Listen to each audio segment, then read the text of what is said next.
আসসালামু আলাইকুম প্রিয় শিক্ষার্থীবৃন্দ, আশা করি ভালোই আছো। তো আজকে আমি আলোচনা করব নবম দশম শ্রেণীর রসায়ন বইয়ের ষষ্ঠ অধ্যায় মূল নির্ধারণ ও রাসায়নিক গণনার যৌগের স্থূল সংকেত আণবিক সংকেত কীভাবে বের করতে হয় সেই নিয়ম সম্পর্কে একটু আলোচনা করব।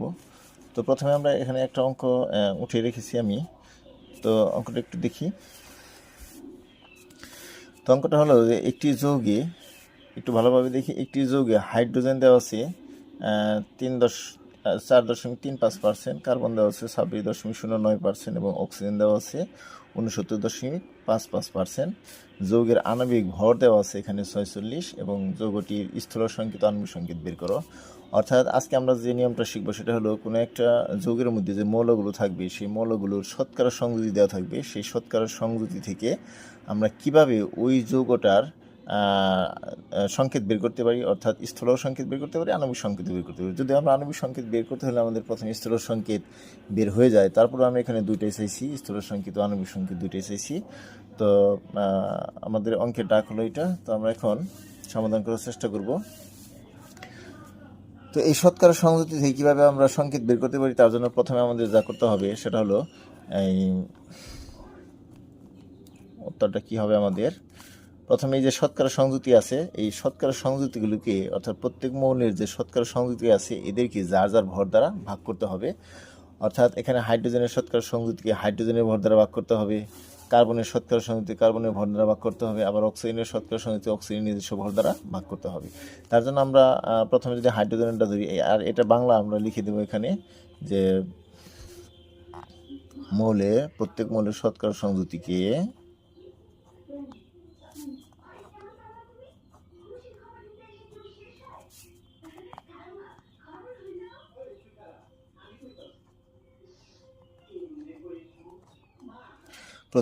শতকরা সংযুতিকে নিজ নিজ ভর দ্বারা বা যার যার ভর দ্বারা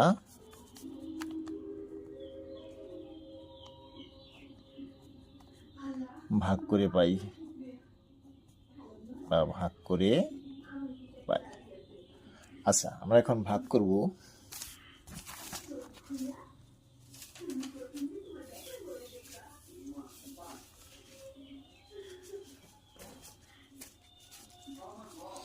আচ্ছা, আমরা যদি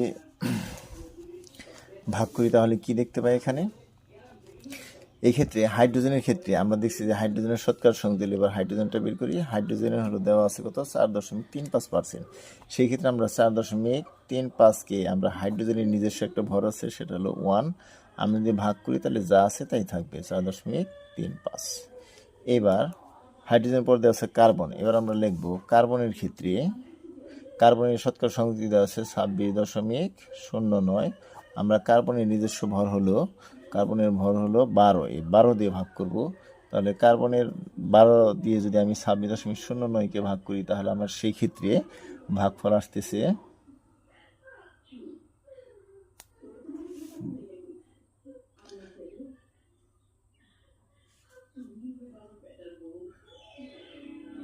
তাহলে সেই ক্ষেত্রে আমার ভাগফল আসতেছে 2.174। এবং আমি যদি অক্সিজেনেরটা বের করি, এবার অক্সিজেনের দেওয়া আছে 69.55%। তাহলে 69.55কে আমি ভাগ করব, অক্সিজেনের ভর হলো 16, সেটা দিয়ে যদি ভাগ করি তাহলে এখানে পাওয়া যাবে আমাদের 4.35, 4.35। তো আমরা তিনটা বের করলাম এই ক্ষেত্রে, অর্থাৎ এখানে যে পার্সেন্ট দেওয়া আছে এটা আমাদের উঠাইতে হবে না, শুধু এই সংখ্যাটা উঠালেই হবে, আর যার যার ভর দ্বারা ভাগ করব।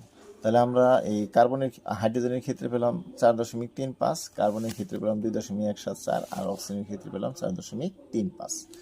তাহলে এখন এই যে তিনটা ভাগফল পেলাম, এই তিনটা ভাগফলকে আমরা যদি খেয়াল করি, এই তিনটা ভাগফলের মধ্যে সবচেয়ে ছোট ভাগফল কোনটা। এখানে হাইড্রোজেনের ক্ষেত্রে পাইছি 4.35, কার্বনের ক্ষেত্রে পাওয়া গেছে 2.174, আর অক্সিজেনের ক্ষেত্রে পাইছি 4.35, অর্থাৎ 4.35 আর অর্থাৎ অক্সিজেন এবং এই হাইড্রোজেনটা সমান। আর এখানে সবচেয়ে ছোট হলো কার্বনের ভাগফল 2.174। তাহলে এই 2.174 দিয়ে আমি এই তিনটা ভাগফলকে, অর্থাৎ এই তিনটা ভাগফলকে আমি এখন ভাগ করব। তাহলে সেটা বাংলায় লিখে দেবো যে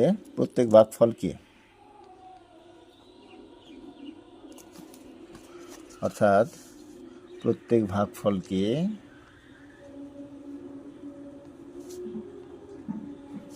সবচেয়ে ছোট ভাগফল দ্বারা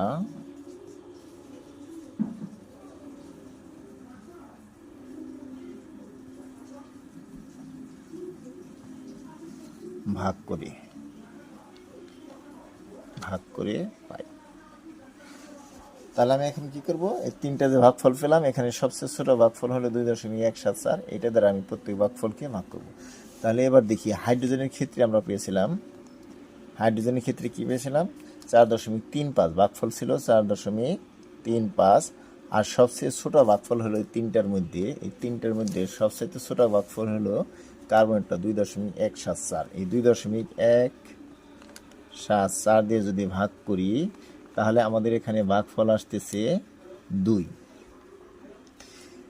এবার আমি যদি কার্বনেরটার ক্ষেত্রে দেখি, এবার কার্বনেরটার ক্ষেত্রে ভাগফল পাইছিলাম 2.174, আর আমি যদি সবচেয়ে ছোট ভাগফল ওই 2.174 এটা দিয়ে যদি ভাগ করি তাহলে আমার এই ক্ষেত্রে রেজাল্ট আসবে 1। এবার আমি যদি অক্সিজেনের ক্ষেত্রে দেখি, অক্সিজেনের ভাগফল আসছিল 4.35। এবার আমি যদি এই অক্সিজেনটাকে লিখি 4.35, একে যদি আমি সবচেয়ে ছোট ভাগফল হলো 2.174 এটা দিয়ে ভাগ করি তাহলে আমি ভাগফলটা পাবো হলো 2। তাহলে আমি তিনটে ভাগফল পেলাম এখানে। হাইড্রোজেনের ক্ষেত্রে পাইছি হলো 2, কার্বনের ক্ষেত্রে পাইছি 1, আর অক্সিজেনের ক্ষেত্রে পেলাম 2। এখন আমরা লিখব স্থূল সংকেত।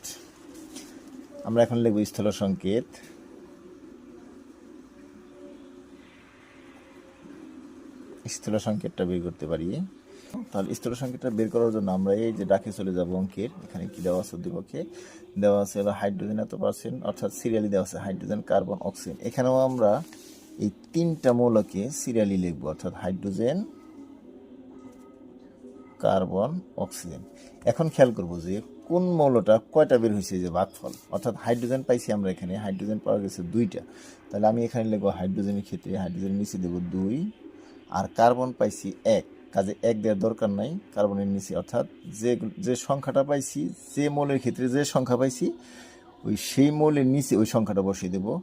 এখন কার্বন যেহেতু 1 দেওয়ার যেহেতু দরকার পড়ে না, এবার অক্সিজেনের পাইছি 2, এই 2টা বসিয়ে দেবো অক্সিজেনের নিচে। তাহলে এটা পাইলাম আমরা যৌগের স্থূল সংকেত। এখন অর্থাৎ আমরা কি দেখলাম, আমরা যদি স্থূল সংকেত চাই এখানে, তাহলে স্থূল সংকেত এই পর্যন্তই বের করবো। আর যদি বলে যে আণবিক সংকেত বের করো, আণবিক সংকেত বের করতে হলেও আমাদের এই পর্যন্ত আসতেই হবে, স্থূল সংকেত পর্যন্ত আসতেই হবে, অর্থাৎ স্থূল সংকেত বের করতে হবে আগে, তারপর হলো আণবিক সংকেত। তাহলে আমরা এখন আণবিক সংকেত বের করব। এখন আণবিক সংকেত বের করার জন্য এখন ধরি যৌগটির আণবিক সংকেত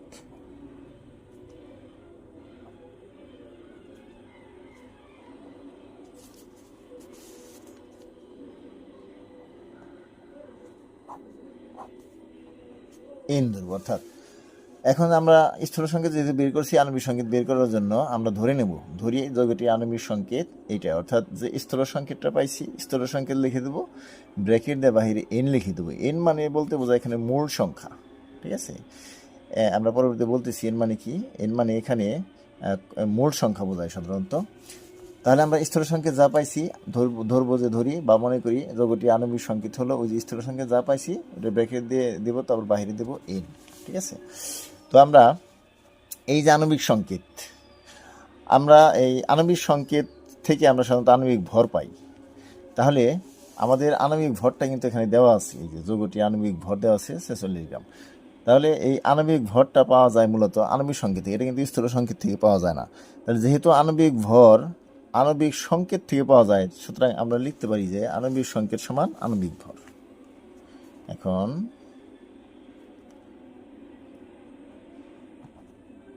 আণবিক সংকেত সমান, অর্থাৎ যৌগের আণবিক সংকেত সমান যৌগের আণবিক ভর, এটা লেখা যায়। এখানে লেখা যায় কারণ হলো যে আগে বললাম যে আণবিক ভরটা পাই মূলত আমরা যে কোনো যৌগের আণবিক ভর পাই মূলত আণবিক সংকেত থেকে। কাজে আমরা দুইটা সমান লিখতে পারি, আণবিক সংকেত সমান আণবিক ভর। তাহলে আমরা আণবিক সংকেত কিন্তু অলরেডি ধরে নিছি যে আণবিক সংকেত। তাহলে আণবিক সংকেত নিচে আণবিক সংকেত লিখি H2CO2, এটা হলো আণবিক সংকেত। আর আণবিক ভর কিন্তু আমাদের এই উদ্দীপকে দেওয়া আছে, আণবিক ভর এখানে দেওয়া আছে কত, 46। এই 46টা আমরা লিখি 46। এখান থেকে আমাদের যে এই যে মধ্যবর্তী স্থল সংকেতটা ছিল, এই স্থল সংকেতের মধ্যে যে মৌলগুলো আছে এটারও আমাদের করতে হবে, ভর বের করতে হবে। তাহলে আমরা যদি ভর বের করি, হাইড্রোজেনের হলো 1, হাইড্রোজেনের ভর হলো 1, ওর আমি 2 দ্বারা গুণ করি। আর কার্বন হাইড্রোজেন মাঝখানে প্লাস, কার্বনের হলো 12 যোগ অক্সিজেন হলো 16। এখন অক্সিজেন যেহেতু পরমাণু আছে 2টা, কাজে আমি 2 দ্বারা গুণ করলাম, বাইরে দিলাম n সমান এখানে আছে 46। তাহলে আমরা এখান থেকে n এর মানটা বের করব। আমরা যদি এই ভিতরের গুলা গুণ করি, এখানে 2, এখানে 12 আর এখানে হলো 16 দুগুণে 32, n সমান 46। এখন আমরা n এর মান বের করবো। আমরা যদি ভিতরে সবগুলো যোগ করি সংখ্যা, তাহলে সবগুলো সংখ্যা যোগ করলে হইতেছে 32 আর 12 44 আর 2 46, আর বাহিরে আছে n, এই পাশে আছে 46। আমরা যদি n এর মান বের করি তাহলে কি হলো, উপরে হলো 46, নিচে হলো এই গুণ হিসেবে আছে, গুণ হলে এটা ভাগ হয়ে যাবে, 46 কাটা গেলে থাকে 1, অর্থাৎ n এর মান পেলাম 1। এখন আমরা যে স্থল সংকেত বের করছি এখানে, এই যে আণবিক সংকেত যে লিখছি, আণবিক সংকেত সমান H2CO2n, এখানে আমরা এখন মান বসিয়ে দেবো। আমি এখানে বের করি, অতএব যৌগটির আণবিক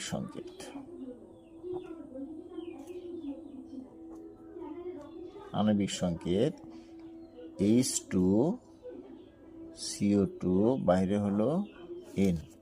তাহলে আমরা এখানে কি পেলাম, H2CO2 বাহিরে n এর মান হলো 1। তাহলে আমরা কি পেলাম, H2CO2।